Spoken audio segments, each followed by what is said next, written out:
Final vamos ter a nossa ceia do Senhor, mas hoje estamos a inverter a ordem. Por isso vamos primeiro ouvir o que a palavra de Deus na carta de Timóteo. Estamos a estudar a segunda carta de Timóteo. E hoje vamos falar acerca de darmos o nosso melhor para Deus. Não sei se alguma vez pensaste qual é o teu limite, não é? Eu, quando aos meus 21 anos fui fazer o curso de comandos, eu nunca me imaginaria terminando algumas coisas que terminei ali. Havia uma frase que era um lema no curso de comandos, que era: querer é mais do que poder. Não era querer é poder, mas era mais do que poder. E na verdade, lembro-me de várias experiências e de várias provas que passei lá, e conseguir chegar além do que eu achava que era o meu limite foi uma surpresa para mim. E eu acho que às vezes na vida cristã nós nos colocamos muito em baixo naquilo que nós podemos conseguir para Deus. Olhamos para a nossa vida, vemos os nossos recursos, as nossas capacidades e achamos que bem, até ali podemos ir, mas ir mais do que isso é impossível. E então vamos às vezes sufocando sonhos e desejos que Deus tem para a nossa vida, não é? A carta de Timóteo, escrita pelo apóstolo Paulo num contexto muito difícil, porque ele estava na prisão a escrever esta carta, é escrita para um homem que está preso, para um homem que está livre. E começa logo no capítulo 1 encorajando-o a não ficar com medo, mas a despertar o dom que Deus lhe entregou. Por isso Paulo, que tinha todas as razões para estar a escrever uma carta de lamentações e de limitações, foi alguém que soube encorajar um homem livre, que era Timóteo, um jovem com 40 anos, mais ou menos. Quem tem 40 anos ainda pode se considerar jovem. Eu tenho 40 anos, mais uns trocos. E Paulo estava a escrever este homem, encorajando a dizer que Deus tinha propósitos para Timóteo e que o que Deus tinha entregue na sua vida, nas suas mãos, ele poderia alcançar. E na verdade a carta de Timóteo é uma carta de grande encorajamento, escrita para este homem, este jovem Timóteo, que tinha uma fé não fingida, que tinha herdado da sua mãe e da sua avó a importância de termos pessoas que vamos influenciar. E depois de nós, no capítulo 1, ele falar sobre isto, que Deus não nos deu um espírito de medo, mas um espírito de coragem, do versículo 7, de amor e de bom senso. E por isso ele não tinha que se envergonhar. Na verdade, Paulo estava na prisão, era um preso, mas ele não tinha que se envergonhar da mensagem, que era uma mensagem de liberdade. E depois no capítulo 2, Paulo continua falando a Timóteo e diz: quanto a ti, meu filho, fortalece-te na graça que está em Cristo Jesus. Então Paulo encoraja Timóteo a perceber que não eram os seus recursos, as suas capacidades que iriam fazer que ele fizesse o que quer que seja para Deus, mas era a graça de Deus, era o poder de Deus, era a realidade de quem Deus era, que poderia fazê-lo viver uma vida que agradasse a Deus. Mas ele tinha que ser como um soldado, tinha que ser como um agricultor, tinha que ser como um atleta. Tinha que ter um foco na sua vida, tinha que ter um propósito. Tinha que estar focado no que Deus tinha para ele e não distraído. Ou seja, tinha que ter uma disciplina também obstinada. Porque às vezes nós pensamos que a fé cristã é uma fé de sentimentos e não é. Tantas vezes eu não sinto vontade de ler a Bíblia. Eu sei que todos são mais espirituais do que eu e todos acordam de manhã bem animados a dizer que bom que eu vou ler a Bíblia. E eu não sou assim, nem sempre. Há dias que sim. Mas eu faço por obediência a Deus porque eu acredito que é o melhor para a minha vida. Não é? E tantas coisas nós temos que fazer porque acreditamos que é o melhor para a nossa vida. Então Paulo estava a estimular Timóteo a ser disciplinado como um soldado, como um atleta, como um agricultor, que tem que trabalhar, que tem que se esforçar, que tem que ter uma obstinada disciplina para fazer as coisas certas no dia bom e no dia menos bom.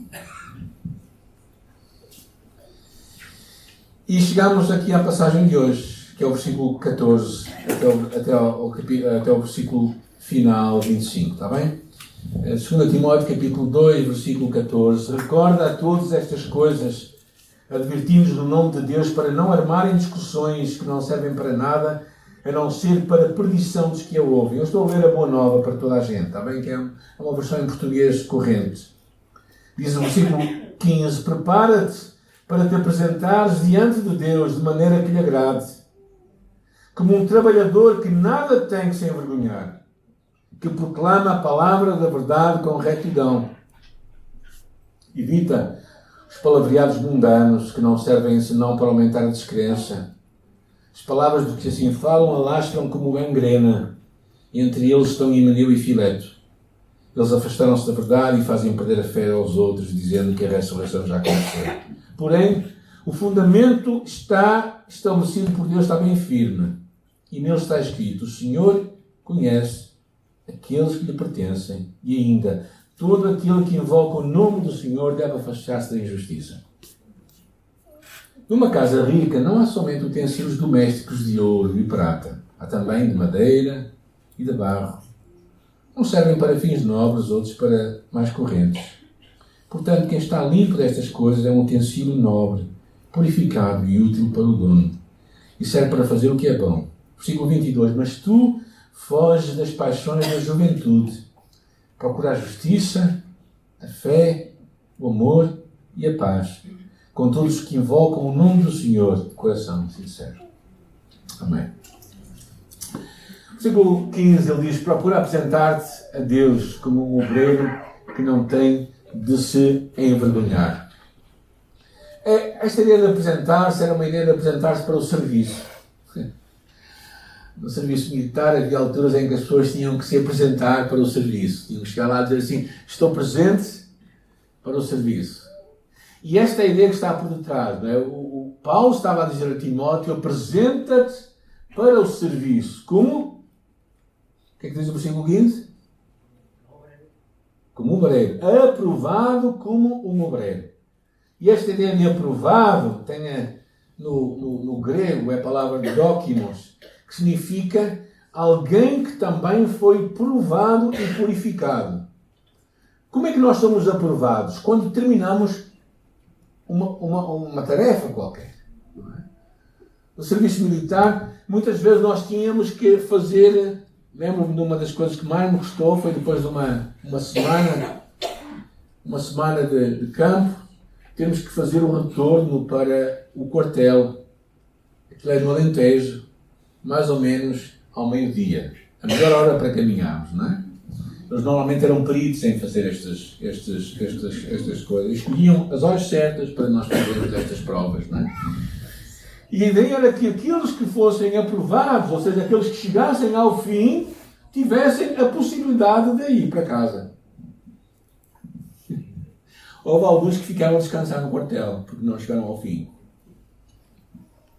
A ideia que Paulo, quando estava a escrever a Timóteo, que ele fosse aprovado, estava muito a ver com o contexto em que Paulo também estava a viver. Ou seja, ele estava a passar por dificuldades e por lutas.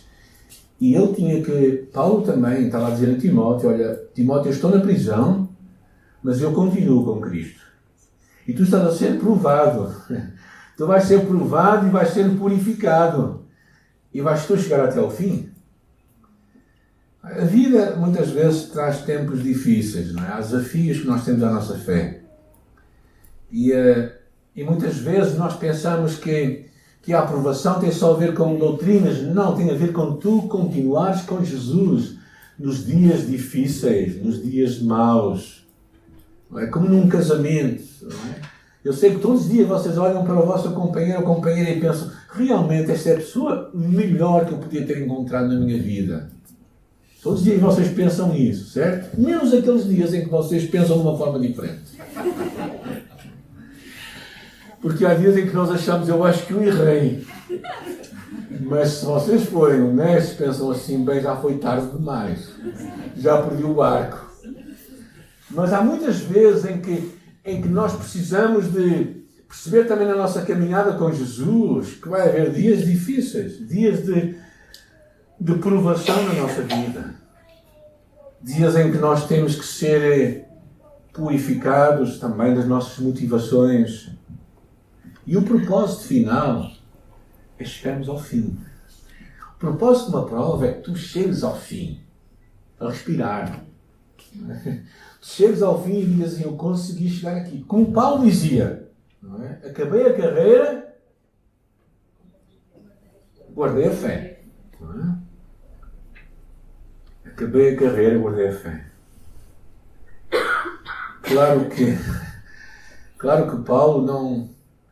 Se calhar Paulo olhando para trás na sua vida, ele dizia que poderia ter feito mais isto, e mais isto, e mais isto, e mais isto. Mas ele diz, eu terminei a carreira e guardei a fé.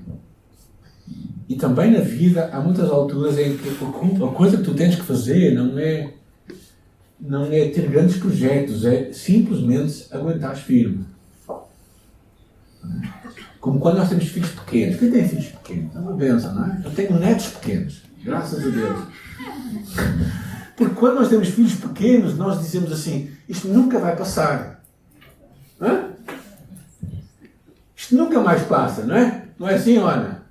Nunca mais passa. Mas passa. E de repente eles são tão grandes, nós dizemos, aquele tempo em que eles eram pequenos. Já tenho saudades deles. Mas aquele tempo, a única coisa que faz os pais continuarem a cuidar deles é pensarem que eles vão crescer. Porque se eles vivessem sempre assim, eles desistiam. É o que eu penso, não é? Ou seja, se eu pensasse que eu tinha um eterno bebê, gente, dei-me vida, não é? Já chega o meu cão. Ou seja, nós precisamos de perceber, e muitas vezes na vida cristã, eu acho que Paulo estava a viver isto na sua própria pele, na prisão, mas Paulo estava a dizer a Timóteo, vai haver tempos difíceis.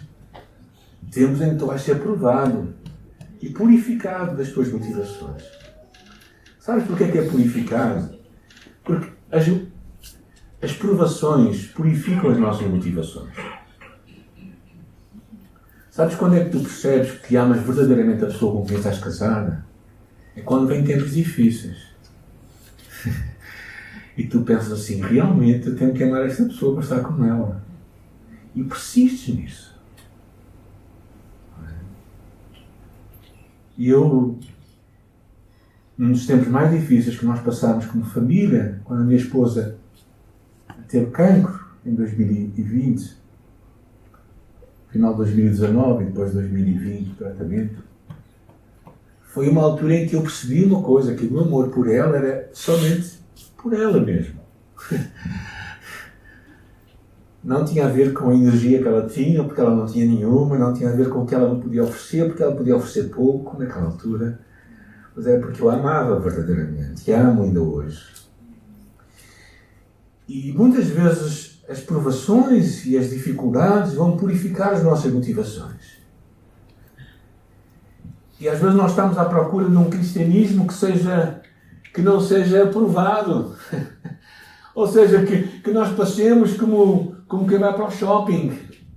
Mas não, muitas vezes a nossa caminhada com Jesus vai haver tempos difíceis e nós temos que persistir nesses tempos difíceis. Continuar firme em Jesus para sermos aprovados. Como um obreiro que não tem de se envergonhar. Aqui no português corrente diz assim, prepara-te para te apresentares diante dele de maneira que lhe agrade. Ou seja, que Cristo olhe para ti e fique contente. Fique agradado contigo. E diga assim, como aconteceu com Jó, quando disse a Satanás, lembras, sabes, o meu servo Jó?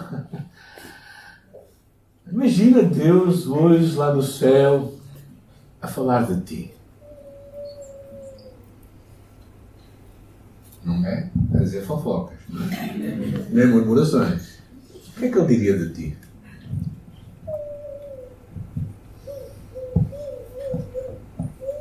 Os brasileiros diriam, eita!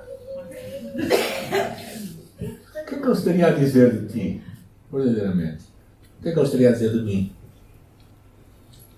Será que eu estou a passar esta provação que eu estou a passar e estou a ser bem sucedido? Quando estamos a passar provações, Abacuque diz assim, tenho ouvido ao Senhor as suas declarações e me sinto alarmado. Aviva a tua obra ao Senhor no decorrer dos anos. E depois Abacuque diz mais à frente, no capítulo 3, versículo 16: ouviu e o meu íntimo se comoveu, à sua voz tremeram os meus lábios.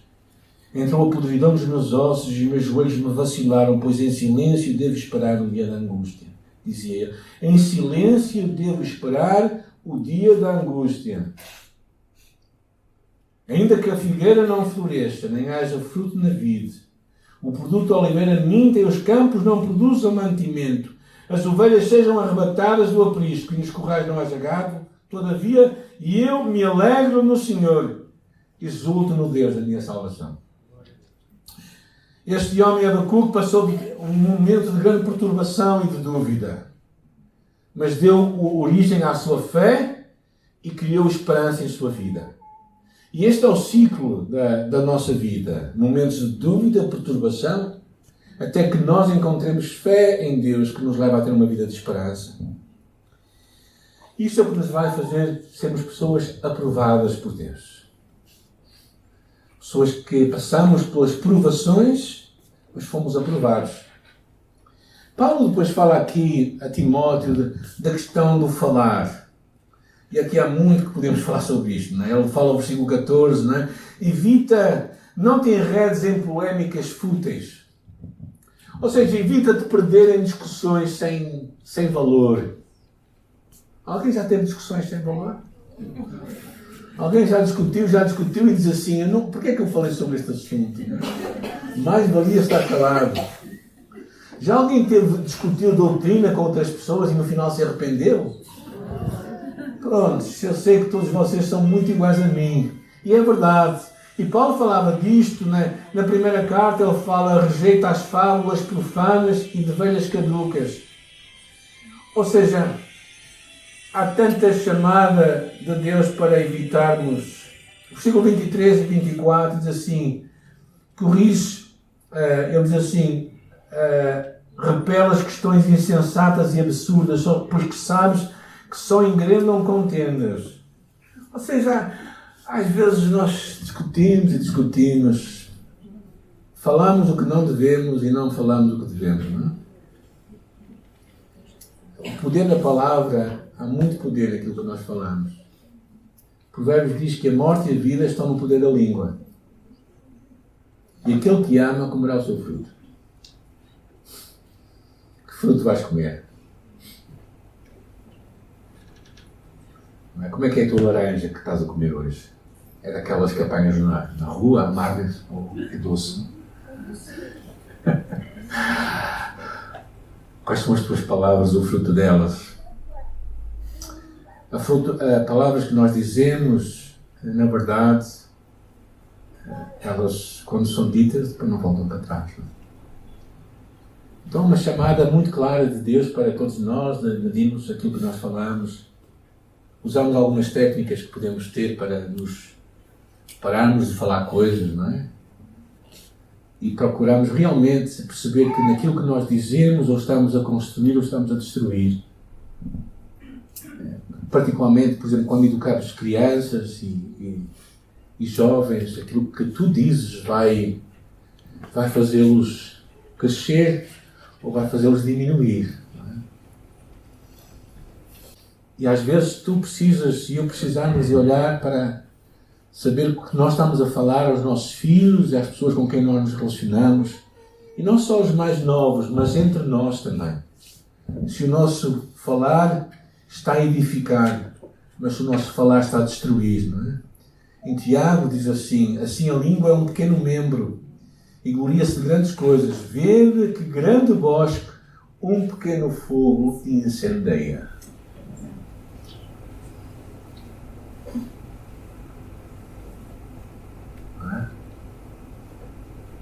A filha do pastor está...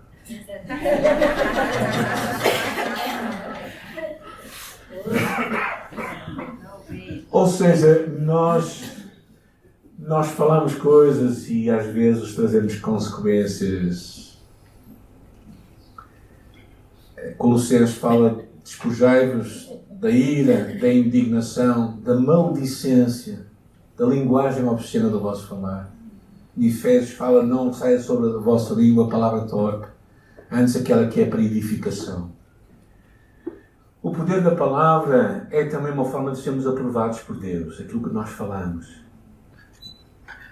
E vocês sabem que nós dizemos, quando nós falamos a alguém de outra pessoa, nós sabemos que aquela pessoa vai falar a outra pessoa acerca de nós. Ou seja, nós pensamos que saímos incólumes, mas na verdade aquilo que nós estamos a semear nós vamos colher também. E um obreiro aprovado é alguém que sabe o que deve falar na altura certa, no lugar certo também. Depois há aqui uma frase muito interessante, o versículo 19 e o versículo 20 diz: o fundamento estabelecido por Deus está bem firme. A ideia do fundamento está a falar da fundação, como a fundação de uma casa em que as coisas são edificadas. Ou então tinha a ver também com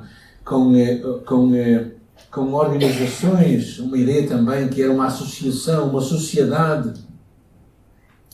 E está claramente aqui a falar duas coisas muito interessantes que ele fala. O fundamento estabelecido por Deus está bem firme. E nele está escrito, primeira coisa, o Senhor conhece os que lhe pertencem.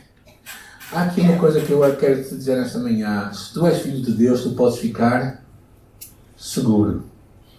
Deus conhece-te. Deus sabe que tu lhe pertences.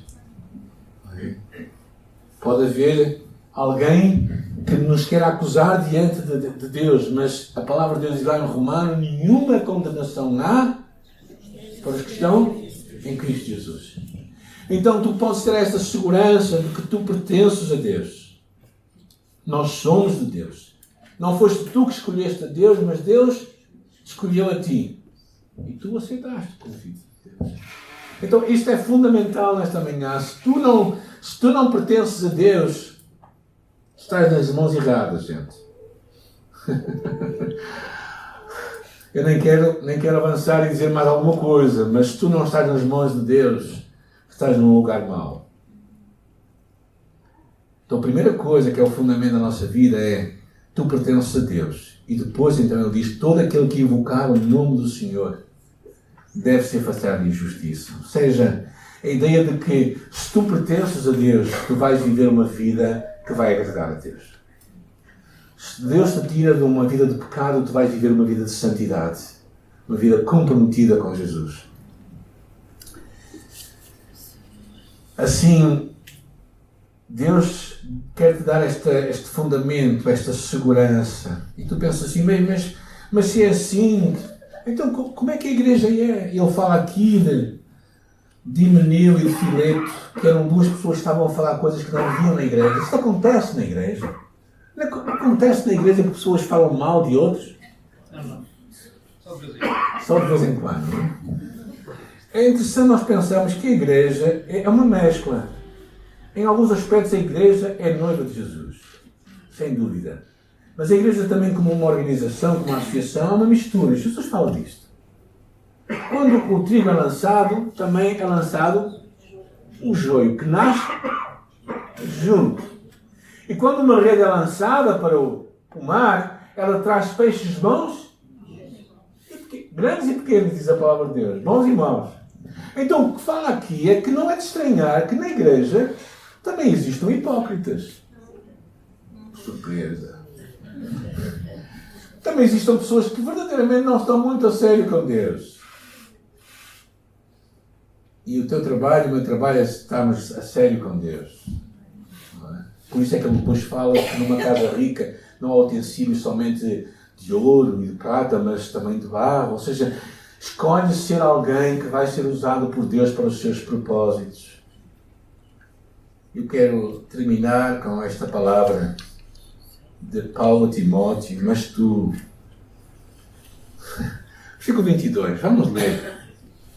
Vamos ler em várias versões até. É melhor. Assim, ouvimos muitas vezes. Alguém pode ler? Versículo 22. Mas tu... fuja dos desejos malignos da juventude, siga a justiça, a fé, o amor e a paz com aqueles que de coração puro invocam o Senhor. Tem alguém mais pode ler? Você, Timóteo, fuja das paixões da mocidade, procure viver a vida correta, com fé, amor e paz, junto com os que com um coração puro pedem a ajuda do Senhor. Amém.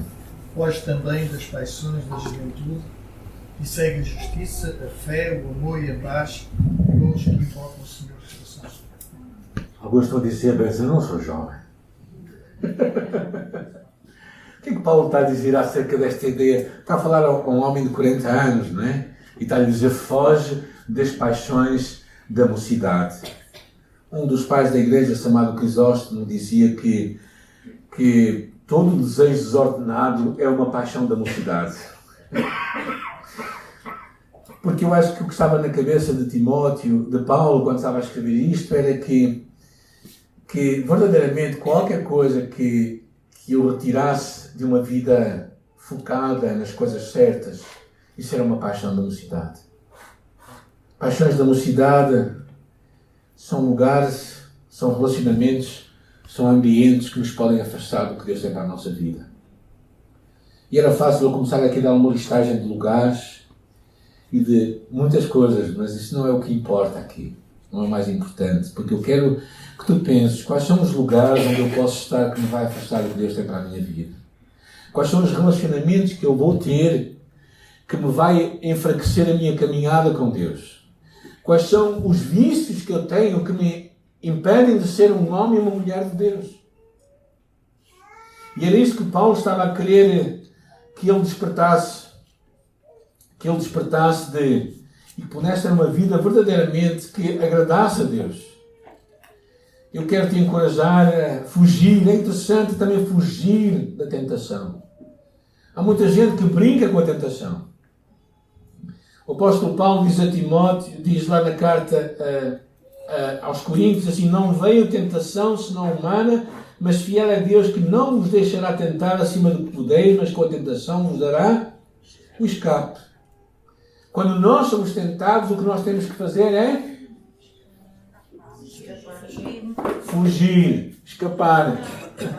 Não é dizer eu vou conseguir. Não. Alguém já disse eu vou conseguir e não conseguiu? Eu já. Quando nós somos tentados, não é medição de forças. Nós temos uma outra natureza. Jesus diz que nós somos, como Jesus, a luz do mundo. Nós somos luzeiros no mundo.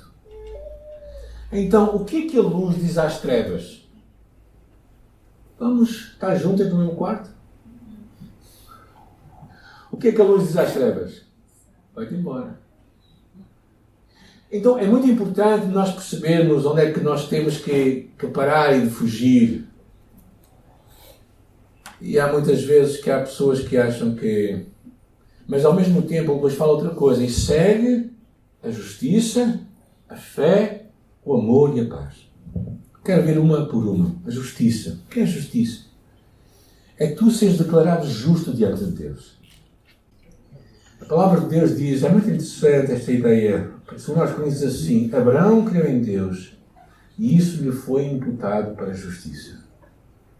Quando tu confias em Jesus, a justiça de Jesus vem sobre ti.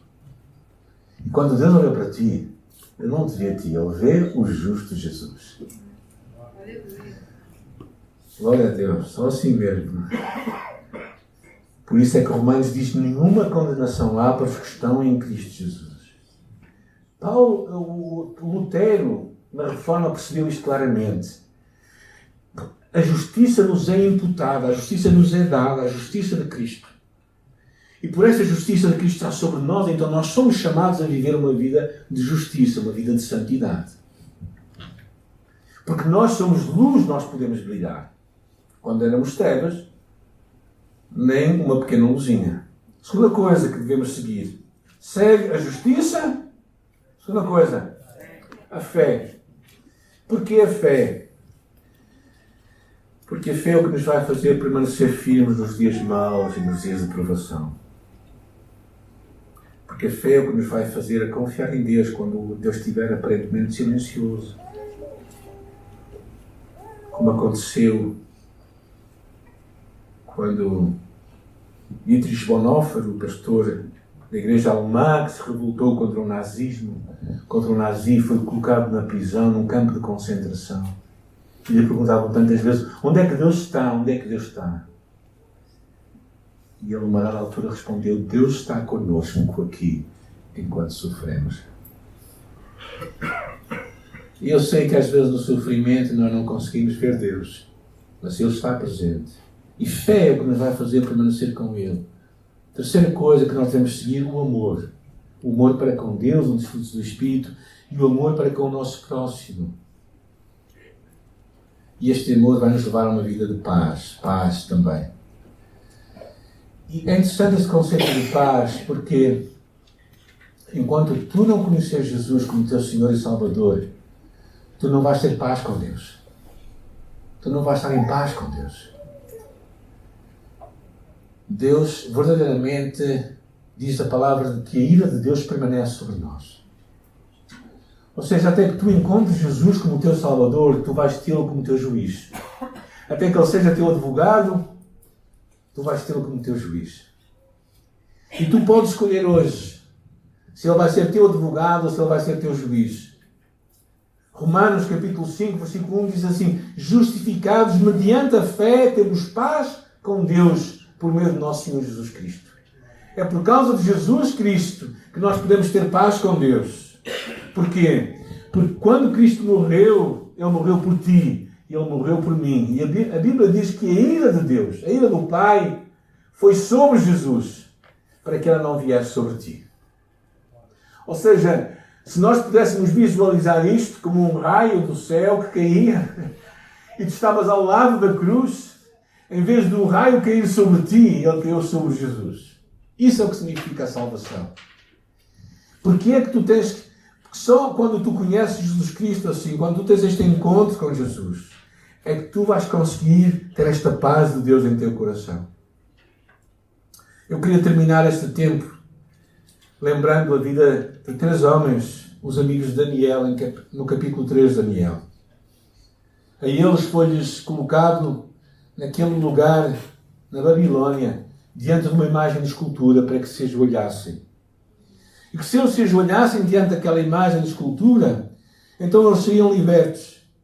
Eles continuariam na sua posição como pessoas influentes daquele ambiente que era a Babilónia. Mas se eles não se ajoelhassem diante daquela imagem de escultura, eles seriam colocados no fogo ardente. E o que é que aqueles 3 homens fizeram? Eles ficaram em pé, eles não se dobraram diante daquela imagem de escultura. O seu futuro sorridente como governantes na Babilónia estava comprometido. Na verdade, não somente o seu futuro sorridente e a sua prosperidade, mas até a sua própria vida estava comprometida. O rei mandou que o fogo fosse mais aquecido e que eles fossem lançados naquela fornalha. E eles disseram, o Deus a quem servimos nos pode livrar, mas mesmo que não nos livre, nós não nos ajoelhemos diante desta imagem. Tal como os amigos de Daniel, tu e eu somos convidados a nos prostrar diante das imagens dos nossos dias. Tantas coisas que nos querem fazer prostrar. Algum vício em que nós estamos amarrados.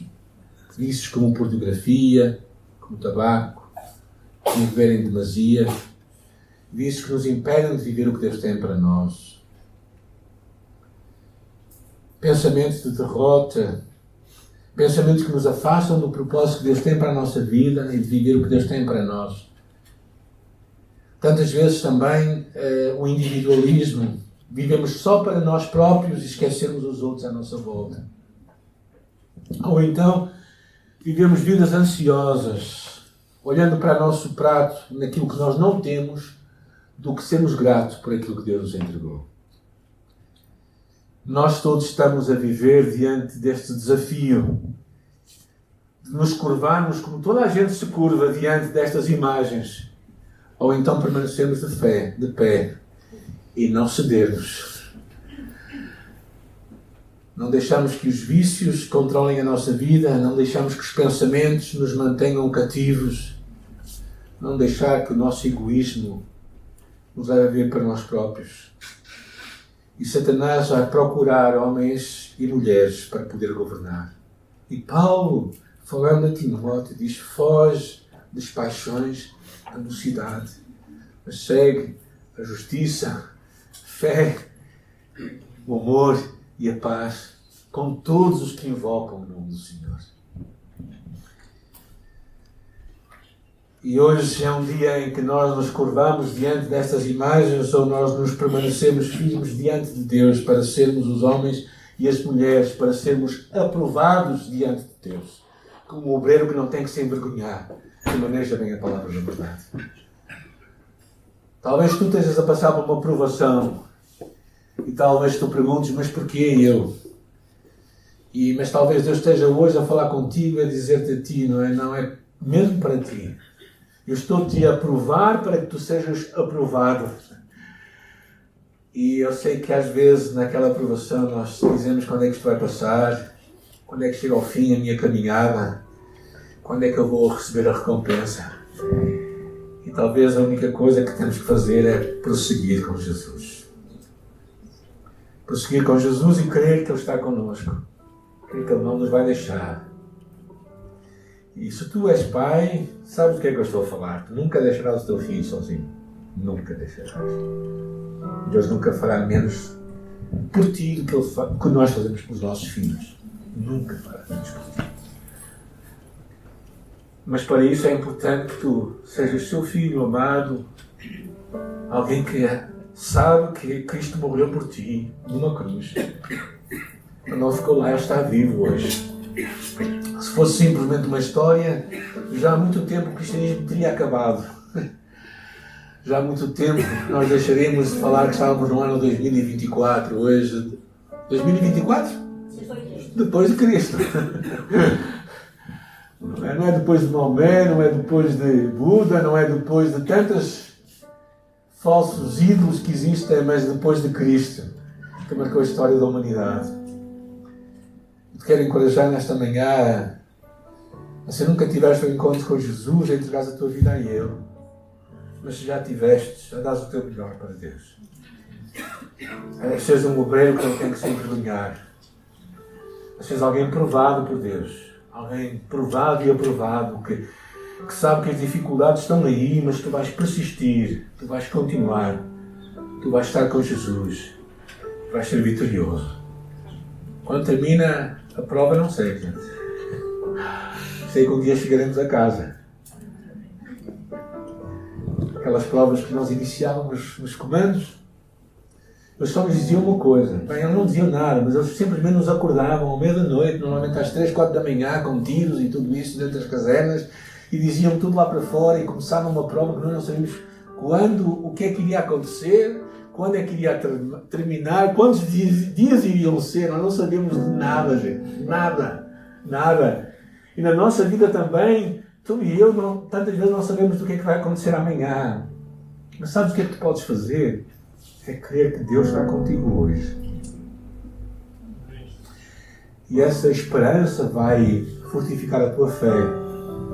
E saber, Deus está comigo hoje, Ele vai estar comigo amanhã, a cada dia. E tu simplesmente tens que persistir e fugir dos desejos da mocidade e seguir a justiça, a fé, o amor e a paz com todos aqueles que amam a Jesus.